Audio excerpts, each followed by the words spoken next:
Hi, it's Mark. I'm going to give a quick demonstration of Orac, my latest synthesizer. This is for the Organelle and also other platforms like the Pi. It is a modular synthesizer, which means that we can combine various modules in new and interesting ways and just have fun, really. I'm going to demonstrate it because there's quite a few little features that I want to show and also just the general how to use it. So the way this works is that there are 10 modules allowed in the rack at any one time. These can be selected on an organelle by simply holding down the button, the encoder, and then pressing the first 10 keys. And you can see that it briefly displays the number and also the module type that's on. So here it was in module 1 and it's the basic polyphony synthesizer. We have a collection of about 45 modules currently, which are FX, synthesizers, sequencers, clocks and routers. First of all, I'm going to show you some of the basic features of how this works on an individual module basis, but all of this applies to all modules. I'm basically using the pyramid here just as a MIDI controller. So the first thing we do, obviously, we can change parameters. Modules are basically, we have one active module, which is where the keyboard is coming through on the organelle, and also we have an active page. So for example, this synthesizer has a couple of pages of parameters, so the main page and then the vibrato page. So we can change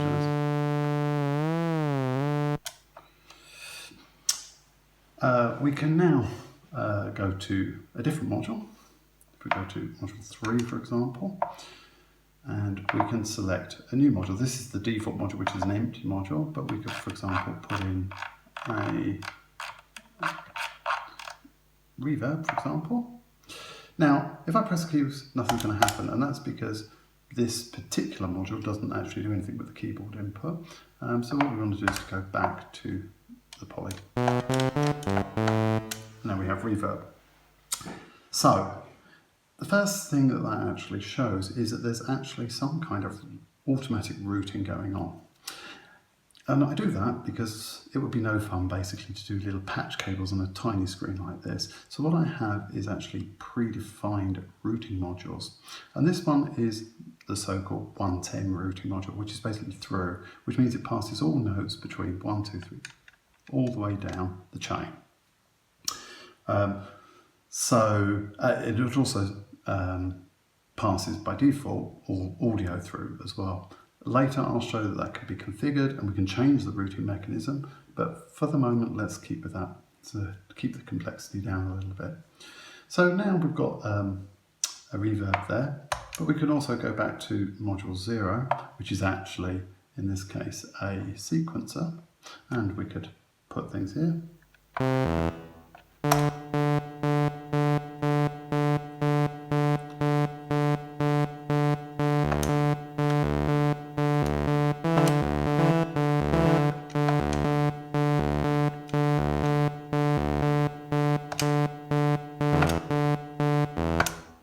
Not very musical, but you get the idea. And again, that's because the things are passing through. And you'll notice that's because the sequencer is the first in the chain. Now if I come back to here, I want to show something else, which is obviously switching backwards and forwards between all these modules to make controls. This works, it's functional, and if you're just using the organelle, that's absolutely fine. But actually an important part of being able to control this is actually supporting external MIDI controllers, and that's done really simply. What we basically have is a MIDI learn function. So for example here, if I actually want to change the delay time, the transpose function will do, all we do is simply press on the button where we come up with a menu, and this is important. There's a sub menu in here which we use to change modules. This is the preset selection, and this is saving the whole setup and then exiting. But here we're interested in MIDI learn, so we click on that and we can see a little X, so it says MIDI learn is now activated. Now what I can do is select any parameter, and then also twiddle a control on my external controller. And we can see it's reflecting it, and then we can deactivate MIDI learn. Now, the important thing about this is, as you can see that's still working, is that not only, we can obviously still control it from both sides, we can do this for many different MIDI controls. It also doesn't matter if the module is active. So for example, if I go to here, so I start the sequencer again.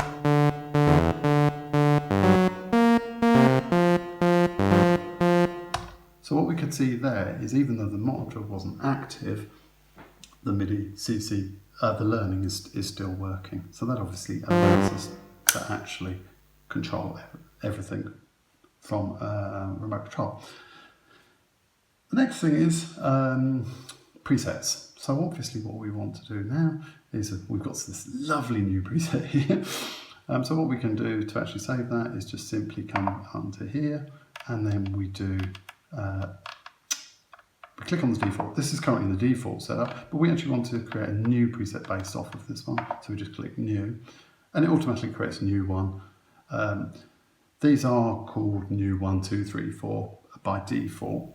You can then rename them later, but we'll do that. Now, if we do that, we can see that's still got the reverb on it. If I now come into the menu, we can actually go back to the default, and that's obviously just the default patch. Now, an important element here, if I go back to 2, we can just select it again, and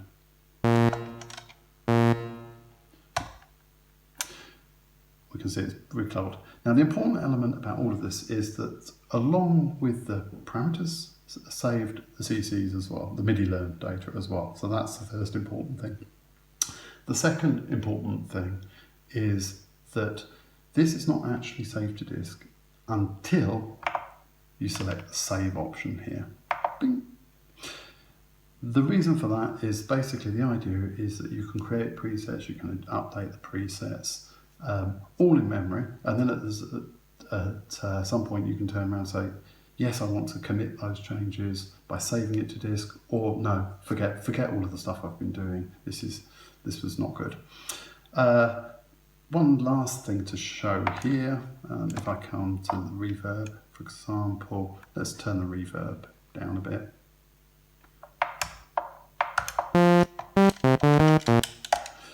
So we've adjusted the parameter settings. If I want to now update that preset, all we do is to simply come into here, go into the preset menu for new 2, and just come up to here and just do update preset. And again, if I want to save that, I have to do save.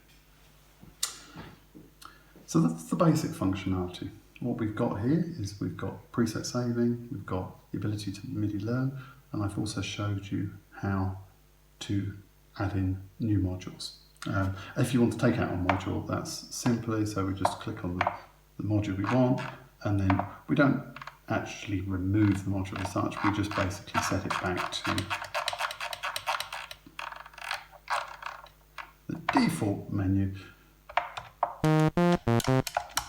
and the default module basically just passes the audio through. Okay, now we come into some of the more interesting things. The default patch that I've got here simply has a sequencer on one, synth on the other one. Module 8, I just chose, is the clock output. So this is actually sending clock, it's the ability to send clock out, but actually controls the tempo of all of the sequences. I can simply just change it here, that's fine, no problem. And it can optionally send out the MIDI. This module, it doesn't matter which particular module slot it's in, it could be in any slot, doesn't matter. The final module is very important. This is the so-called router module. And these can be seen quite clearly because when you select them here, they're called R-something. This one is called R-YX10. What that means is there's one chain of modules, which is a sequence of modules all in one line, and there's 10 of them. We actually have different modules, so I can select 2, 4 plus. So let me just show you the name again. So it's 2x4 plus 2. What does that gibberish mean? 2x4 means 2 chains of 4 modules. So 1, 2, 3, 4, this is in one chain. 1, 2, 3, 4, this is in the second chain. And then there are 2 modules that these 2 chains feed into at the end. Similarly, if I come to 3x1, we now have 3 chains, 1, 2, 3. This is one module group, 1, 2, 3, second chain, 1, 2, 3, the third chain, and then finally plus 1, the odd one left over, which is all of these 3 chains feed into. Now, okay, that's enough theory for a second. Let's go back and make some sounds again and explore some other ideas. So let's go back to the 1x10. So the simple module. Now, first of all, what's interesting about this module is that you can see that in the router module, you can see there are some options. The in-gain is whether or how much to put a gain on the incoming signal from the organelle on the input channels, whether or not to accept MIDI on as input. If 0 means no, or we can obtain 116 channels here. Output is the output gain for the router, again the volume. And so if we go up to 200%, or we can make it quieter by just changing the numbers here. And similarly, whether or not to output MIDI from the final thing. Also, what we can do is change the way that the modules are set up. So here we've got module 0, which you'll remember is the sequencer. It's got the audio gain coming through. That would be important if we had an input signal. And then module 1, we can see here again whether or not to boost or reduce the signal of that particular module, and whether or not to pass the notes on or not. And we've got one of those for each of them. So, now, okay, so let's go back to module 1. So we have a basic sequencer here, synthesizer here. We can do actually things here that are interesting, like for example layer them. So if I, for example, put this onto 0, and I select module 2, and now I could select, don't have to select an FX, I could select another synthesizer. So for example, braids.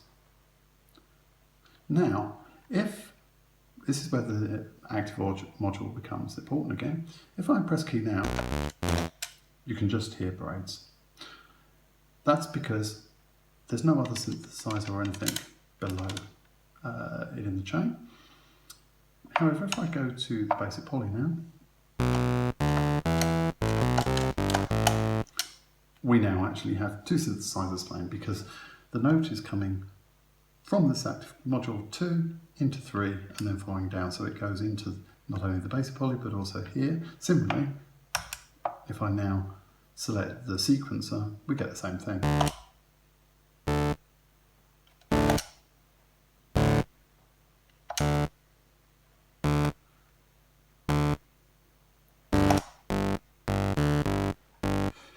I'll stop that a second. Now this is where the volumes become important, because, for example, we might actually be finding that braids is a little bit too dominant in the signals. So we can come back to the router module. Here we're using it like a router really. So module 0 is the thing, 1 we know is the basic poly, and 2 is braid. So we can actually turn down braids a bit now by just coming here and just turning it down. And now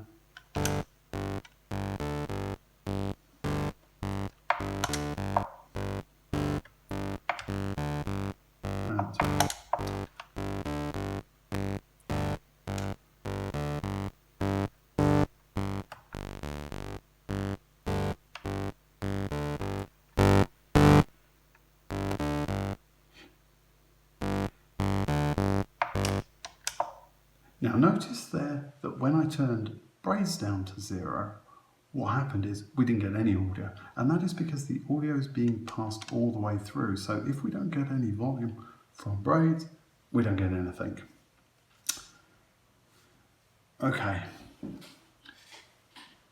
now we're going to do the final last part, which is have some fun. So that's going back to what we talked about with chains of modules. So now we could actually load up a previous preset I've done here. Now here what I've got is I've got a preset here which is it's got the grids module running into a drum module, and we can see it's a 3x3x1 module, so that means we've got 1, 2, 3, 1, 2, 3, 1, 2, 3. So now we can actually do something which is previously very difficult on the Organelle. We can actually do multiple things at the same time. So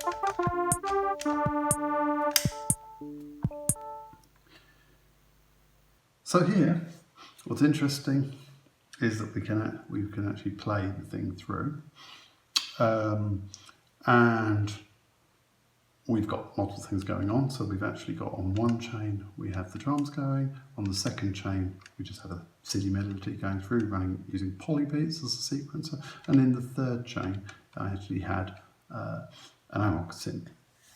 So it's the third thing. Now this brings in just the final thing that I actually want to show. What I actually want to be able to do now is actually to play the lead synth off from an external controller while actually still have control of the keys here. So I can simply do that by, we know that this analog lead synth is on 6.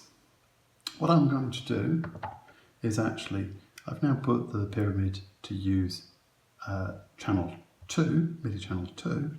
What I'm going to do is I'm going to come in to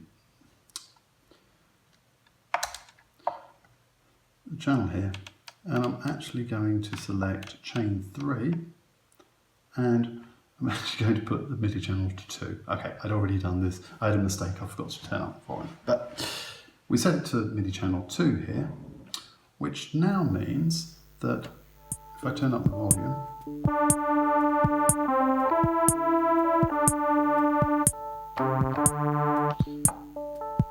so we have actually now the channel to 2. Now, of course, I haven't got any access to the keyboard here because this is now on this module. So for example, I could now, if I switch to the row,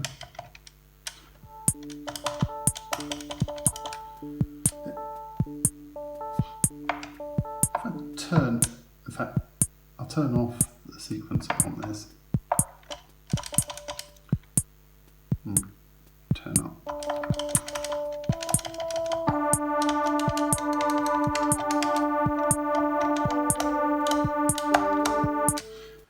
So the important thing is, you can see, is I can actually now do things separately. So I can actually sequence this externally or whatever.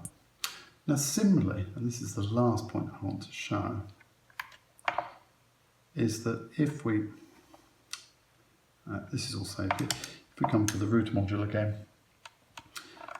So what this is basically, that the chain has an ability to have an input gain on it, an output gain, and also whether or not it's going to receive MIDI data and on what channel, and also similarly whether or not it sends MIDI data. So you can actually use chains to actually send out and sequence to other gear. So for example, I could just load up sequencers into my different chains and they could all then send out on a different MIDI channel. This should be noticed as different from the output channel, which is basically everything. So all of the chains come into one final module, which is module 9 as it happens in this case. And that's where we can control the overall gain, as well as doing it here, but also we can control the output channel. So if we've just got one chain, we can just set the channel here.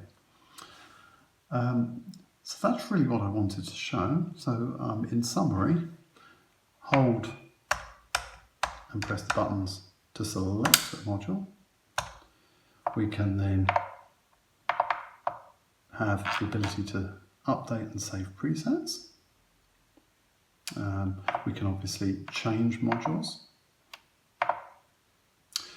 We can do MIDI learn. And then finally, I repeat the thing about saving. If you want to actually save the setup, always remember to press save. And then yes, we have the various routing modules. Currently, I've implemented 4 of them. A chain of 1, 2 chains, 3 chains, and 4 chains. This leads me to the final point, I promise. And that is, all of these modules are pure data modules. The whole thing's written in pure data with some C++ externals, but all of the modules are programmed in pure data, so you can anybody can add their own modules, and that includes the routing. So for example, if you decide that actually you want 6 chains and each with one module in them and whatever, you can do that. If you want to have one module that's at the start and leads to all the other chains, you can do that. You can do anything you basically want within that structure. So it's pretty flexible. As I say, this is in development. It's coming out soon. And I hope not only that it's going to be fun to use, but also that I'm going to add more and more modules. As I say, there's 45 modules currently to start with, so that should be fun. Those modules are actually the ports of the musical instruments modules that I did before. It includes also lots of modules from Critter and Katari, basically all the modules that are in the 1008 patch are also in here. And then obviously there's router modules and all sorts of other modules like that. So, hope you enjoy it. Thank you.